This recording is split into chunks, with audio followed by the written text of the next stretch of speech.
Hello, everyone. Welcome back to a slightly delayed episode of Shouting into the Void, where me and Liam, myself being Connor, discuss Doctor Myself Who. being Liam. Are you? Are you? Um, yes, we are here discussing Doctor Who as Liam has multiple existential crises. Um, Every day. every week we go through an episode of New Who, which was Doctor Who that started in 2005, and we are rapidly approaching the end of series 2 now, and we are here at the second half of the penultimate two-parter. It's episode 9, the Satan Pit, or as I always used to think of it, the Saturn Pit, because I was an idiot child. The Santa Um, Pit. Yeah, I wish. In this episode, we pick up straight from where we left off last week with our characters kind of in a bit of a pickle. I mean, not really. There was a hole opening and some ood were coming at them. As I'm sure we'll talk about, it's resolved pretty quickly. And they effectively have to figure out what's going on and how are they going to survive it. So what did you think of the episode? I really enjoyed it, actually. I think I just preferred the first part a bit more, only slightly. But overall, I still enjoyed a lot of what they had going on. I think it's cohesively wrapped up.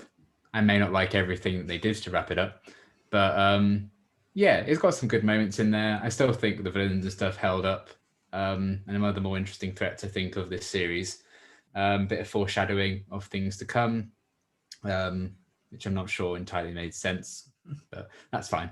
And yeah, I again, the supporting cast are all great. The Doctor was great. I didn't mind Rose for the most part.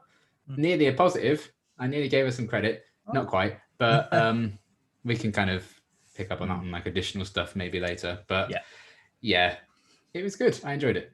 Yeah, I think I'm pretty much in the same boat. I've not rated it as highly as last week, but it's not far off.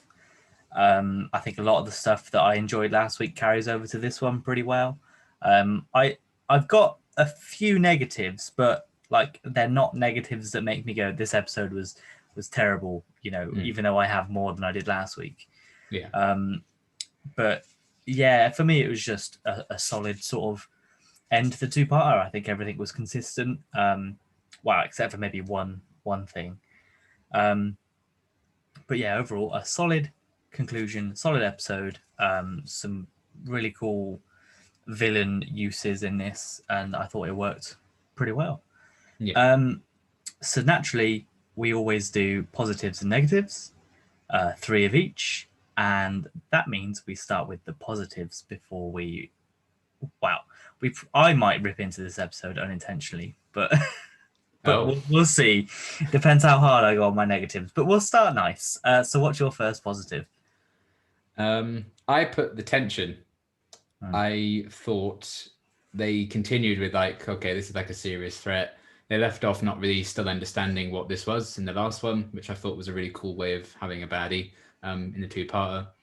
The vent sequence in particular was a standout for me in this one. Just when you first, it's that moment when you hear them before you see the ood appear, you're like, oh shit. Like just that, if you want to like make tension and be scary and stuff, just have a vent sequence and something, something Alien does very well as well. The Alien film, it's my favorite, scene in that movie as well. It's just very tense and the ood is scary and it's all claustrophobic and I don't like it. And then the Beast just knowing shit about everyone, like he has all the receipts, which I quite like. And the Doctor just taking the plunge quite literally, and you're like, well, shit, okay. Oh, I guess he's Matt Smith at the bottom of that bit. And then what I really enjoyed as well, the reveal that Toby was still possessed, but then it doesn't really come back for a bit. So as an audience, you're like, well, this is still not, they may be escaping, but Toby's still possessed. That was, I thought, a great reveal as well. And the fact that we knew again something that the characters didn't, that created some tension. It just, the whole thing, it felt like they really needed to put the work in to win this time around, which I don't often sometimes feel, you do get a sense when you're watching the episode, like, well, this is a weird TV lady screaming that she's hungry. I don't think she's going to be a bit of an issue, really. And everything like that. You just, well, I know we're going to stop. We'd always know they're going to like win the day and like solve the problem at some point. But this one really felt like, how bloody hell do you fight Satan? But they gave it a good go and they did it. So yeah, I liked the kind of. I was always quite tense. Yeah, one of my positives is the specific tension in the Ood chase in when they're in the vents. I think I highlighted that one because you hear them, and then it's when they poke their head around the corner, you're like, oh shit, I can't go up. And when they open the other door on the other side and there's the Ood already there, like, hello. Oh god. Because I like the fact that Rose is like, why the fuck did you not like make them life forms, or like how do you track them otherwise? There is no reason not to do that except to make it tense so you don't know where they are. Like it's such a stupid system. Like I'd understand if they didn't do that because they had tracking chips or so, because we know from a future episode that their products, and everything like that. So it would have made sense maybe if they had like a chip that they could use to track them. But for them not to register as life forms, that's just a lot of effort to go through. Yeah. But even so, like, because they sort of set it up in the previous episode to be like, oh, there's no life forms down there. So they could have maybe said if the beast was possessing them, that's why they're not registering as life forms. Because then it's whatever. But just for them not to be just registered, that was a bit. But it did add some good tension, and I liked the fact that they were like, "Oh shit, they've broken in. They know what we're doing. We're fucked." Yeah. Thank God they did have a thing above them to climb out of in that one bit. Yeah. Otherwise, that would have been quite awful. That's it. And then it's the whole, providing oxygen to certain sections as well, which helps with the tension because they've got to wait at the door and be like, "Shit, hurry up, we can see them coming." And it's a trope that's used in a few films and TV shows, but it's a successful trope that often creates the tension that you need. So I can't really complain. And just the whole sort of, I'm not a big fan of the Ida and Doctor parts, at least before he goes down by himself, just because I think they slow the episode down a little bit. But even then, you're still gonna love my next positive. Oh, I know. But even then, it's still building the. Well, we need to go down and see what it is, but we can't get down there. Something's down there. We need to see it. So that also does create tension, but I do have an issue with it. Well, with that, then, what is your next positive? My next positive is Ida Scott. Mm-hmm. I really enjoyed her. I mean, I do have a negative, I guess, more so about like the Doctor side of the story, but we'll get on to that. I just really enjoyed her. I think more so the performance. So I thought the bit where Zachary's like, "We can't help you, Ida, soz," and she's like, "Oh, right, I wanted to discover things and all that." That when she was like really accepting of the death and she was on the verge of tears and stuff, I thought that was a fantastic performance. Like I really enjoyed everything the actress brought to it there. She just felt very human. And again, in a TV show that's about Ood and Satan, the fact that you can have a character still be very convincingly just like a normal person. You can imagine like bumping into Ida down the street or whatever. I thought that was a very impressive achievement. And yeah, I like the entire kind of supporting cast anyway, it's never quite hit me, I think, actually liking Ida as much as I did this time around. It was something unique, I think, to watching it this time. But I enjoyed her chemistry with the Doctor, her kind of yearning to discover and still wanting to like go down with him, the fear of dying on her own, everything with that. I thought she was very wholesome. I was probably rooting for her more than anyone else in the episode. So I thought it was worth noting because I thought it was quite an impressive feat. That's fair. I mean, I'll sort of nip my negative in here then because it sort of ties in, but it's not a big one. I just think she was underused. I think it's like it's nothing against the character. I really liked her. I liked the performance. I liked what she got, but I just don't think she was in the episode enough. And I think, I think being put with the Doctor down there with not much to do means that they're not like we're stuck up there with bloody Toby and Danny, and I'm like, oh, these are good, and Mr. Jefferson's a decent character, but I just don't feel we had enough with Ida in this episode, especially because we're supposed to be like, yay, she's returned at the end. Like, yeah, I'm happy, but because we didn't spend that much time with her this episode, I didn't feel like she was in. Strangely enough, didn't feel she was in danger. Yeah, it would have been infinitely more interesting if she'd gone down with him. But I think the reason they had to just keep her up there was she might have disagreed with the Doctor trying to smash things, and the episode just needed to wrap up. So maybe that's why they didn't do it. But that would have been an interesting scene and stuff. But yeah, that's kind of one of my more negative sides. Is I wish we did have more time with the Doctor side of the story. But that's more so the Doctor and the Beast at the end that I'll talk about later. But yeah, Ida is underused, I will agree. But I enjoyed the character. Yeah, so that's sort of like one of my only sort of big negatives for the episode, really. But so my other positive is, again, like last week, just the lore and the history and sort of the background to the beast, Satan, the devil, whatever you want to call him. Just like the whole, he was trapped here by some ancient civilization that stuck him here, and he's been the inspiration for a number of different things. And even there's like the Doctor says he was inspiration for the Khaled god of war, which I'm like, so this guy basically inspired the Daleks, is what he's implying with that. I just think it's strange because there's not very many, other than the Doctor, there's not many characters that seem to shape the universe, whereas you get the impression that this villain has shaped the universe in his absence and in what people remember of him. Yeah, he mentions Deimos as well, I think, which is from the Demons, which is a John Pertwee story where the villain is like Satan-ish kind of looking demon guy. So I like that they might tie in some classic series stuff to it as well. And it makes sense because, like he says, everyone pictures, no matter what you're for, everyone pictures the devil as a horned, red-faced man. And you see this in this episode, and you can see where that's come from. And I like that the Doctor's still not sure at the end if he actually came from before the universe. Yeah. And I like the whole aspect that it's the Doctor, everything he says isn't necessarily true. It's just what he believes. So things can't exist outside, before time, because he believes that things can. The same way that he probably believes you can't travel to a parallel universe, whereas you could if you put in the effort to do it, which obviously we see later on. But he chooses to believe certain things that fit with his point of view, which is very political for Doctor Who. Not in my Doctor Who. Politics in my Doctor Who. How did this get a third series? Defund. But yeah, I really enjoyed the legends and myths around the beast, and I'd like to see it explored again. Obviously, he falls into the black hole, and the Doctor sort of says that hole doesn't go anywhere, but you could just say it did.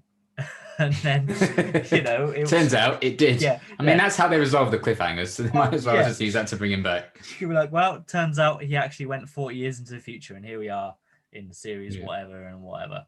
But if it just gets left alone, that's fine. I don't think they could do a similar story without him, because they can't really contradict saying, hang on a minute, in series 2 you said this guy inspired it, so how are you saying, unless they make it so that multiple, however.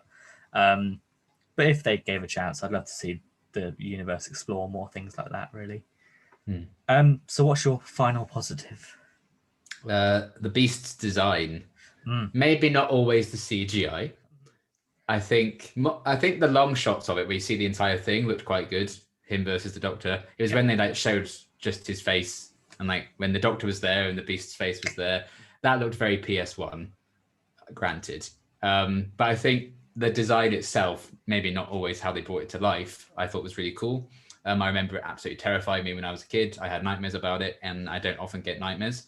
So that was at the time one of the scariest things I'd seen. And I just the corpse design to his face and the broken horn, it was really menacing.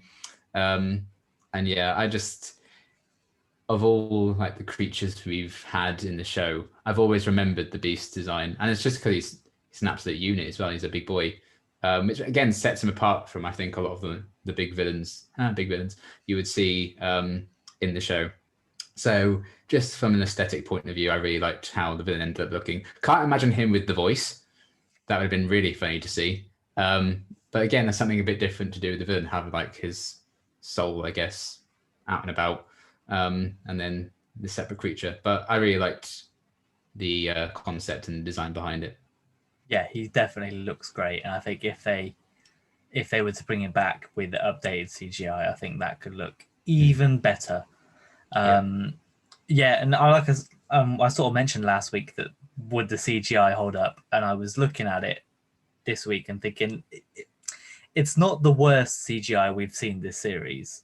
No. Obviously, it hasn't held up very well because it's still 2006 CGI, but it's definitely one of the better things we've seen, which I think is a credit to the design as well, because you don't need to be, because I think it's because it's something that people can picture anyway.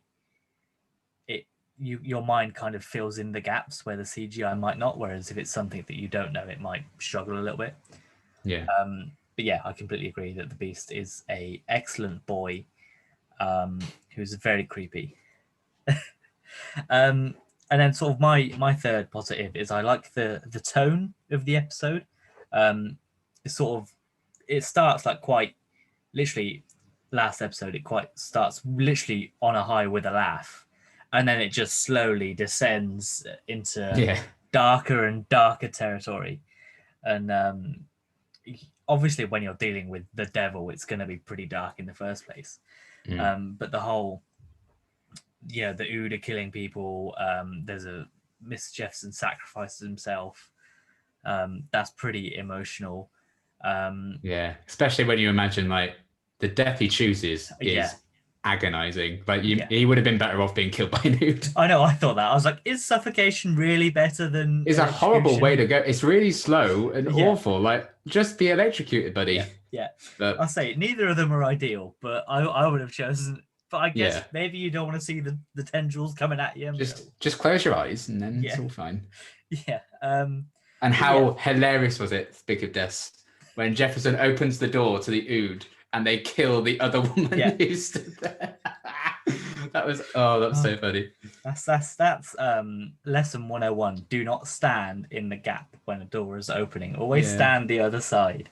Oh, that was so funny. It just trimmed down the cast that. But yeah, like there's two, if you count Toby, 3 deaths in this episode.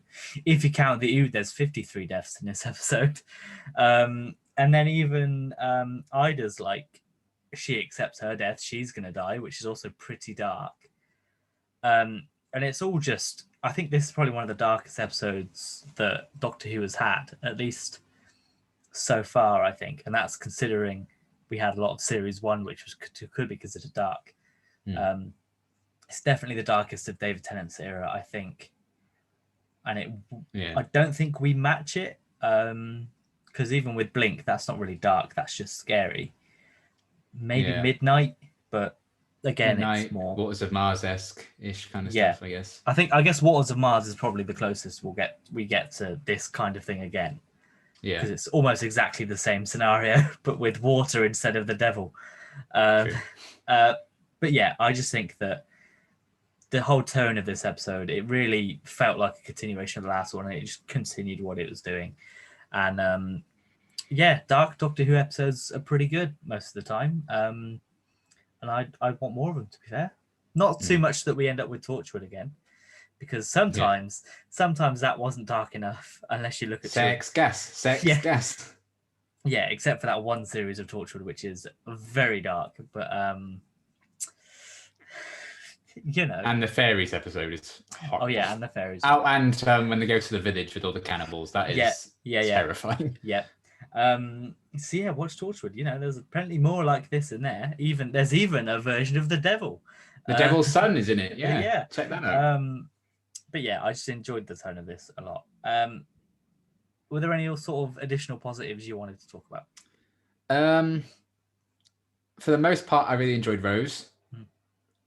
I think that whole like group with like Danny, Zachary, that would have fallen apart if she hadn't encouraged them.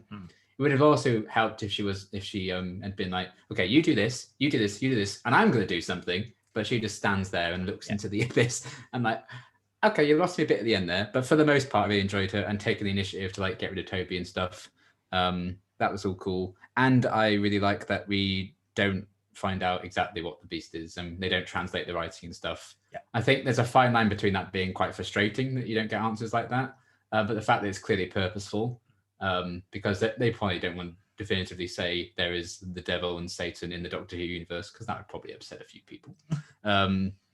But I enjoyed the unknown and that they didn't find out everything. I think that makes a lot of sense. On the Rose, I do agree that she does do a lot to move the plot forward, which is something that I've obviously criticised previously. Although I don't necessarily agree that she would have stayed on the planet that was falling into the black hole. Because surely she should have known that the best way for the Doctor to find her would be to go back to Earth. Because obviously, if she stayed behind and things continued as is, he would have got into the TARDIS, flown off after the spaceship, and gone, "Oh, she's not with you." Yeah, especially because the beast was like, "You will die in battle." That terrified her. She's like, "What does that mean? What does that mean?" Then she's like, I'm gonna die. "Actually, I'm going to stay and die." And then at the end, she's like, "Is that I was going to die in battle? What does that mean?" And that doesn't even make sense, because if the beast was foreshadowing Doomsday, he like, "Well, I'm going to lose then." But he was like, "You're all going to die here today, but you're going to die in battle very soon." Like, okay, yeah. Unless this could have been unless he only knows that she was going to die in a battle, and this was argued that she was battling with him in the Ood, and maybe it was just like the so very soon part. Yeah. Like, well, yeah, it's 4 episodes. Of course, it's soon. Yeah, but yeah, I just don't think she would have stayed behind. I get why. Part of me, I think Rose from Series 1 would have. I don't necessarily think Rose from Series 2 would have, especially because she knows that the Doctor can regenerate and survive a lot of stuff. And she knows, what she knows now, I don't think would have made that happen. But it is what it is.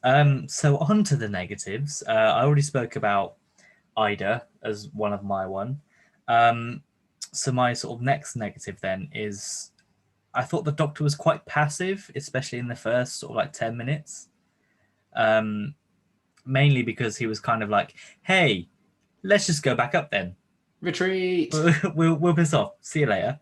And it's sort of like Ida's encouraging him to sort of do it and all that, and it just felt like he was just sort of there.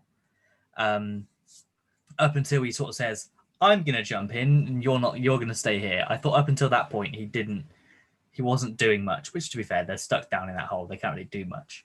But it very much felt like he didn't want to get involved. And then I enjoyed when he did, and when he went down and confronted the beast's body.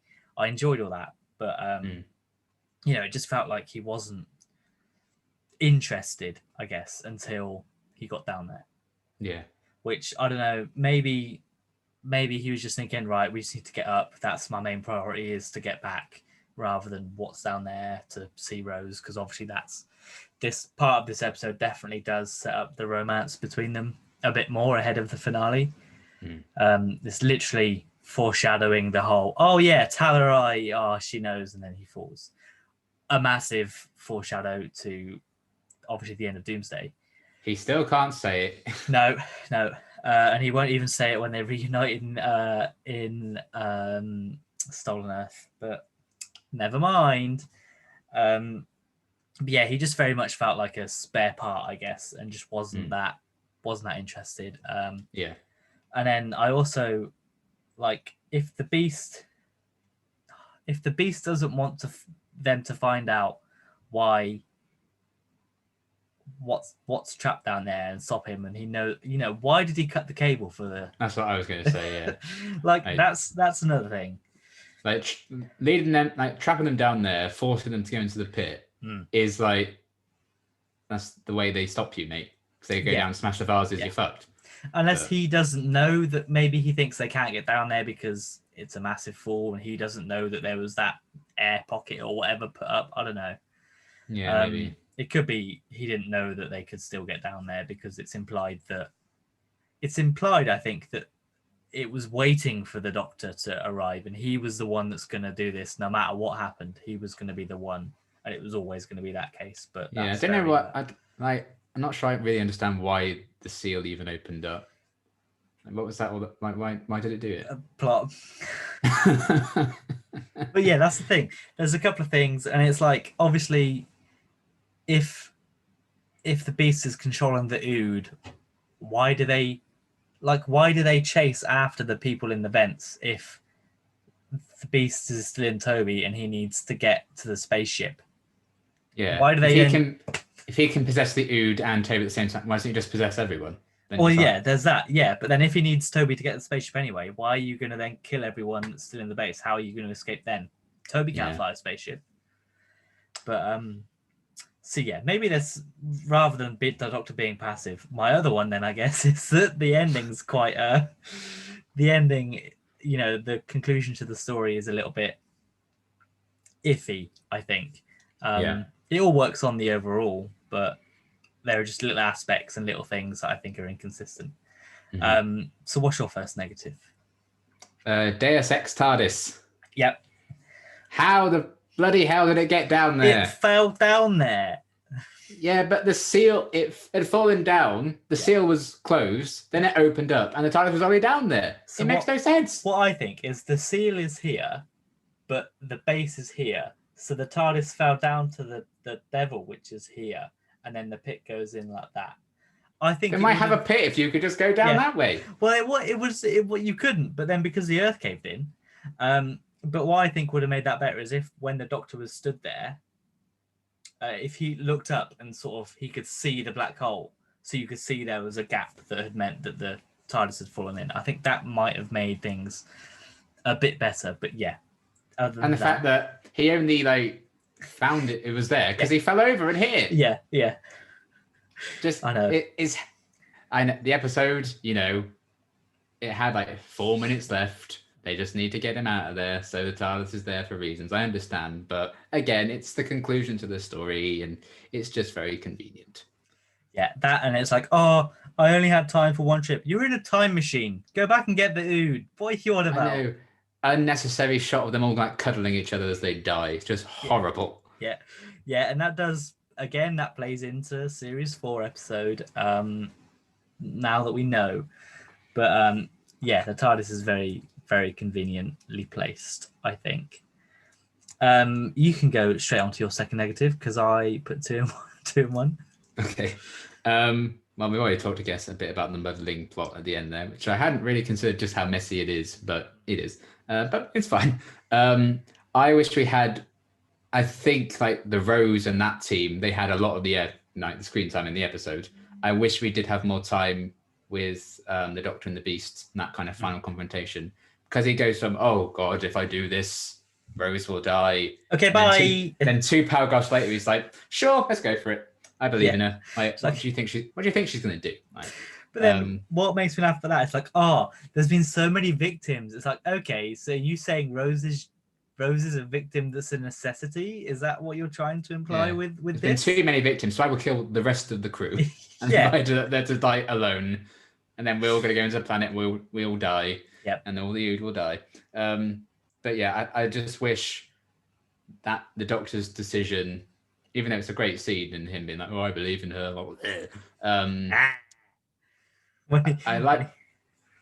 like all of that. But I wish it took more time for him to actually make that decision. It felt very quick to I'm going to kill all these people, considering the Time War and stuff. And then that maybe would have given a bit more time to explore the Beast's powers and exactly what's going on with him, why he's doing all of this. It's a shame, but again, it's not a bad thing because I liked what we got. I just wish there was more of that, and maybe they could have cut a bit out of everything going on with Rose and all that lot. Yeah, and there's also I was sort of confused with how the body relates to the mind. So does the body still have to be alive for the mind to exist? And wasn't the planet falling into the black hole as he was escaping anyway? So how I don't get how the Beast was supposed to escape either way. Yeah. And exactly how he could even separate his mind and all that even before I don't know. It seems like he's just very OP, I guess, but yeah. Well, yeah. I mean, that's the thing, isn't it? I guess you could argue that he was always able to do that. He just had to wait for people to land on the planet. Yeah, that's why I didn't make it a negative because that's what I assumed it would be. Yeah, but yeah, I do agree. And speaking of sort of resolutions, the cliffhanger resolution. Yeah. I mean, the cliffhanger itself was a bit whatever. But then the resolution is literally, okay, everything's fine now. I've shot the Ood. There's no longer an earthquake. Okay, carry on. It just goes exactly as you would expect. Like, Yeah. Okay, they were surrounded, but they had guns. They shoot Yeah. Ood. Okay, and they're like, oh yes, we just in the nick of time. Well, yeah, you've got guns. We killed these unarmed servants. We've done it. Hey. It just felt like it was a case of this episode was too long for a full episode, so they needed to put it into two parters, and therefore they needed a cliffhanger. Which is fine, I guess, because if it just ended, we'd complain. Oh, the episode just ended. So it's a no-win scenario for them. But it's fine. It's not necessarily like the worst thing ever, but No. considering there are worse cliffhangers I can think of. Yeah, but The Hungry Earth's cliffhanger is shit. Which one's that one? Is that I know it's the Silurian one, but I can't remember what the cliffhanger is. That's because it's so forgettably bad. I know, I can't. The cliffhanger is there's a city under the earth. Oh right. Like, well, you know that. You spent the whole episode with something digging up. Yeah. Well, at least that's what I mean, is that sometimes they clearly want a longer episode, but they need to split it into two. Yeah. But the next cliffhanger is God tier, so it's fine. Yeah, it makes up for it. But yeah, so what have you got any other negatives? Yes, my last main one. I felt sometimes like the characters' attitudes and stuff was a bit flip-floppily done. Like the tone, I think, of the episode is consistent, but there are a few times when like people are dying and stuff, and then they crack a joke or like ha ha ha ha, like when they do the Oh, big old, did you fart? Shut up. Yeah, I completely forgot about that bit. Oh, that was what Danny did in this episode. He just farted, really. Yeah. It was the bit where they're like, "Sorry, Ida, we can't help you." And it's that big emotional scene when they take a bit it's like they take a bit of a moment, and then Rose was like, "Oh, hey, let's get to work, boys. You do this, you do that, yeah." And then like, "Oh, come on then, Danny boy, what you got for me?" And I'm like, yeah. And then at the end, Rose is like, "Well, we didn't all make it out," being all like morbid and sad. Like, pick a tone, Rose. Yeah. What you get? Are you sad that people are dying, or aren't you? So there's a bit flip floppy like that. But again, I was kind of forcing myself to come up with some negatives, so that felt a bit odd to me. But yeah, there was that. And then I guess another little one. I felt the bit of music when it goes. They really overused that in this one. It happens twice in one scene at one point. And I was like, "What are you doing? Please stop." But again, I didn't. That was like one of my main three. That was just another thing I picked up on, but I can deal with it. I think a sort of nitpick for myself is that when they're escaping on the rocket, the Beast just needs to contain himself. He gives himself away too easily to Rose. Oh, and it's so obviously ADR when he goes, "Shut up." Yeah, I know. I was like, "Oh, stop it. And then, but I do like that it's when everything's going wrong and he's just spouting shit and breathing fire, and I'm like, whoa. Oh, that's the other thing. Him breathing fire, I hate that. It's so stupid. It's ridiculous, but I just love how he just went from nothing to, oh my fucking god. And then Danny's Zachary's at the front going like, what's going on? What's happening? Why is he talking like that? I'd be surprised like Rose didn't pick up that Toby was suddenly being really rude and stuff before, but she had no clue that Mickey was an Auton at one point, so I guess she's just a bit sick. I think when he does lean in and say shut up, I think she does sort of then start thinking, she was a bit like, all right, mate. That's strange considering he's supposed to be this quiet, unconfident, shy man. And then the red eyes and the markings are like, you know what? Yeah, maybe. Okay, and then, as I mentioned to you previously, just the go to hell line. I'm like, oh god, now, we almost made the whole two-parter without this. You know, funnily enough, I'm going to play the devil's advocate. I really like that. I think it's cool. It's not necessarily a negative, but I'm just like, that was such an easy goal. It's cheesy as hell, I will say. Yeah. You can tell, like, it's a Russell T Davies rewrite, you can tell. But I don't know, I just quite like it. Yeah, no, I mean, I get it, but I was just like, for God's sake, Rose. How long have you been working on that one?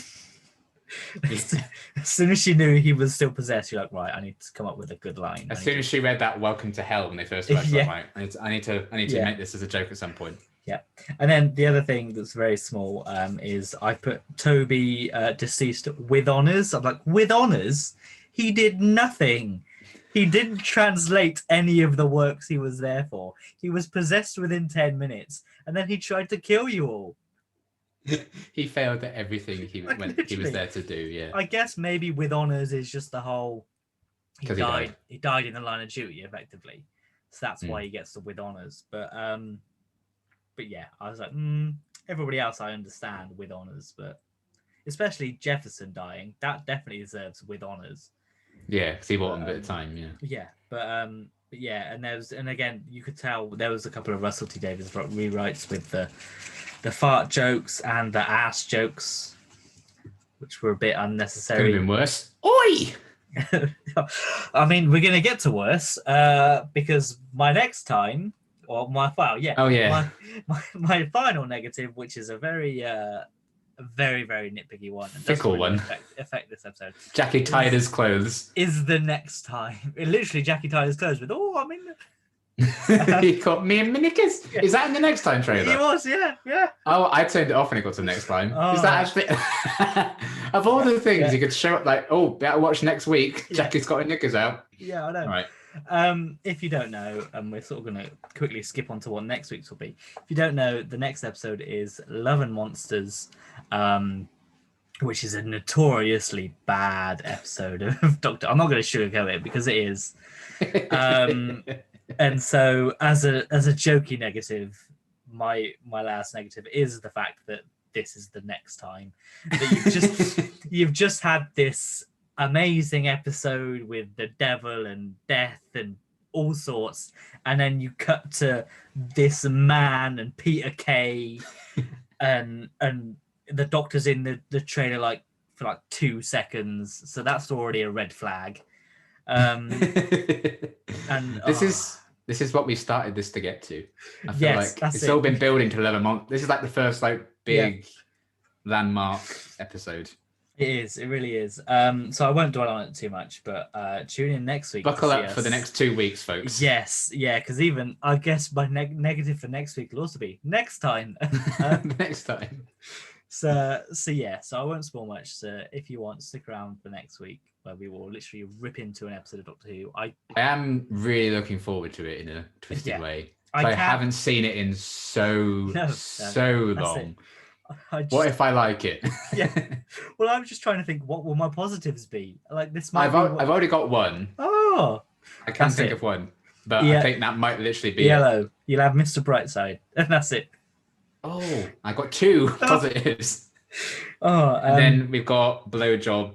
oh yeah, Aiming blowjob stab. slab. Yeah, And then Oh, chicken slap gross. chicken. yeah. Oh no. Right. Yeah, we'll come on to that next week. But sticking with the same pit, do you have any other sort of any other additional points you wanted to make?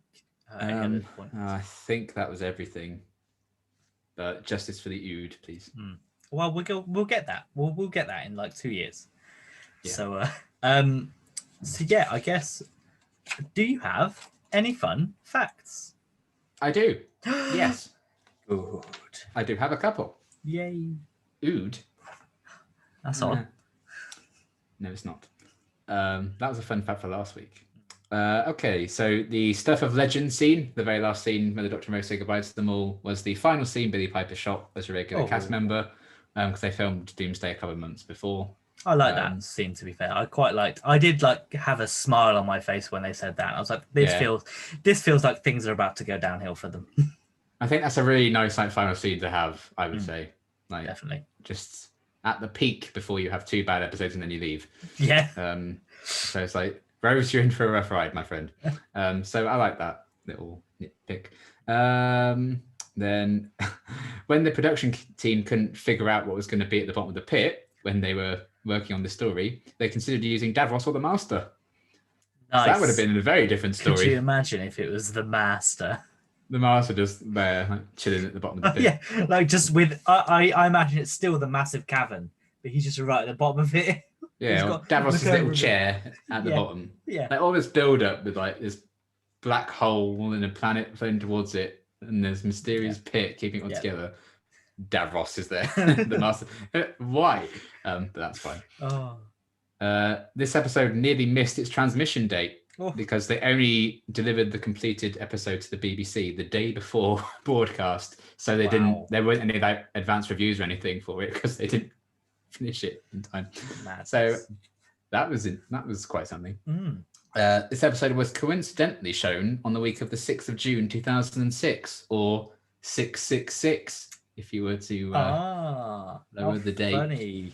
So how about that? I mean, they probably planned that on purpose, to be honest, when they decided. That's probably what when they to air thought. it. Yeah, they probably couldn't come up with what it was going to be at the bottom of the pit, and then they saw the air date and went, oh, "I've got an idea." Let's make it about the devil. Yeah. This is an interesting one that I really didn't know. Due to the tight budget on the story, they originally thought they were going to have to just use a child to represent the beast in the bottom of the pit. Imagine Again. the Doctor's big speech to a child. What could be worse? It could be a frog on a chair.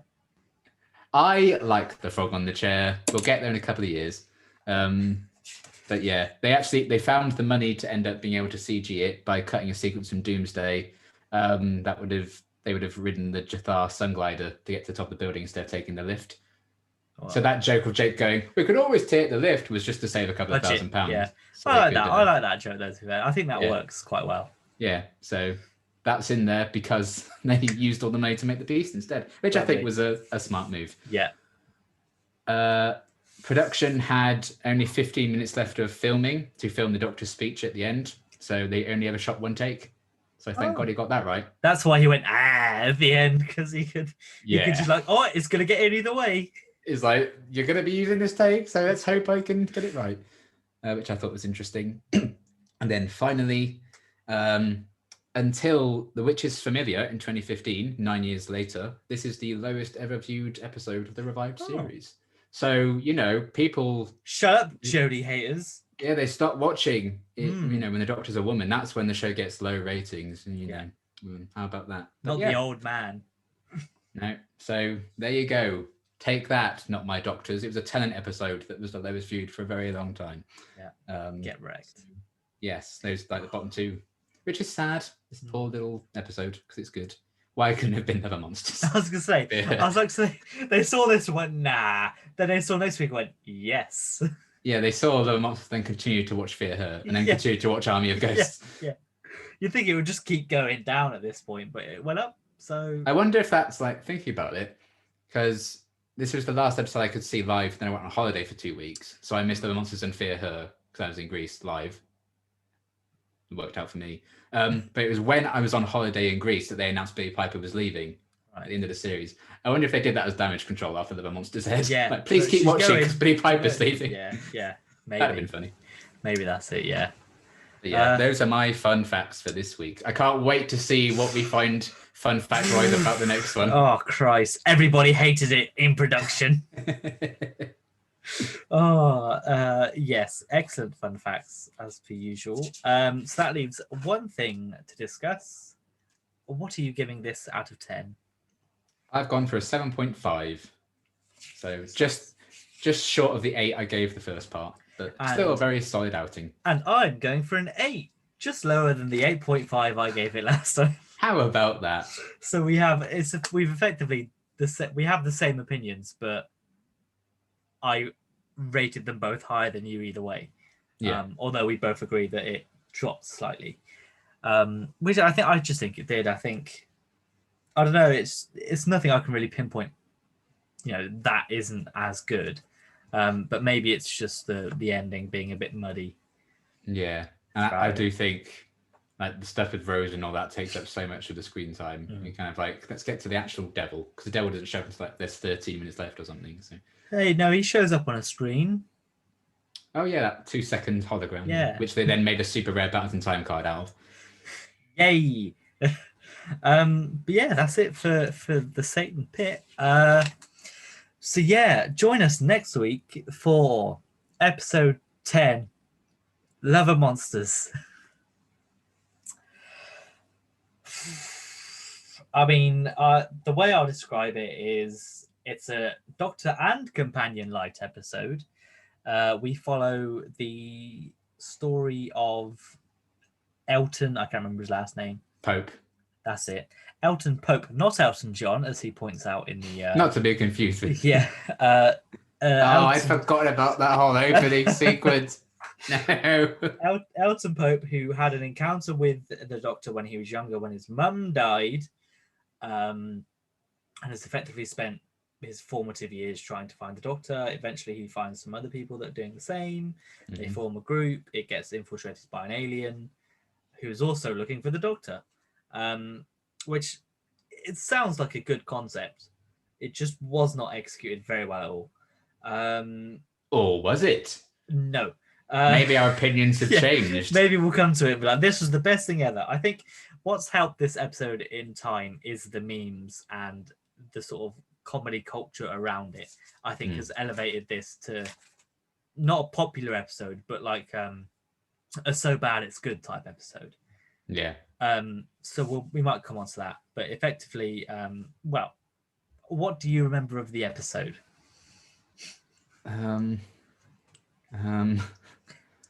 Moaning Myrtle's in it. Yep. They sing about giving my love a chicken, it had no bone. Yep. They start a band. Peter Kay's there. Yep.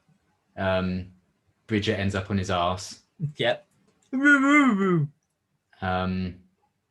Rose is absent from Jackie's life and then lectures Elton about upsetting her. Yeah. You upset my mum, big green alien man, and you're having a go at me. And then, oh, you stupid man! Ah! And of course, blowjob paving slap. Yeah. To set the scene, if you've not seen a picture of the Absorbaloff, as the alien is known, it is the neighbour to the Slitheen and Maxillocoracophalopatorius. So just think Slitheen, and you're kind of in the same ballpark, but yeah. Much and it was designed by a 9-year-old. Yeah, well, yeah, it was designed by a child as a competition. So I mean, we can't. It's a good idea for an alien that absorbs people. It's just everything about this episode. It just isn't good. I mean, again, it's our first Doctor and Companion Light episode of the revival. Yes. Ish.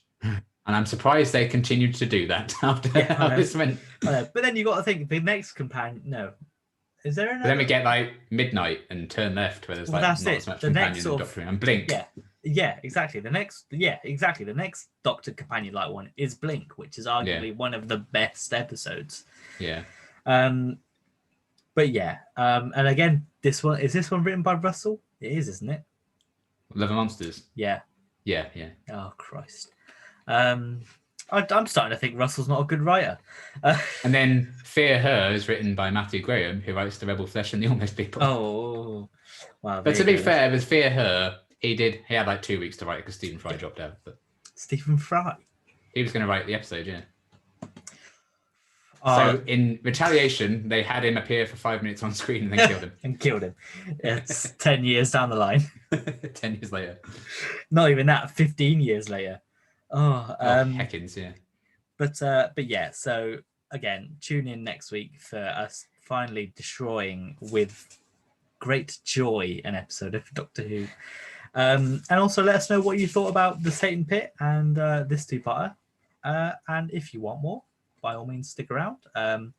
As always, I'll link Liam's channel in the description. He posts much more than I do and a wider range of things, and he actually watches the stuff instead of just reviewing them because he has better technology than I do. So, yeah, that's it then, and we'll see you next week. Bye. Bye.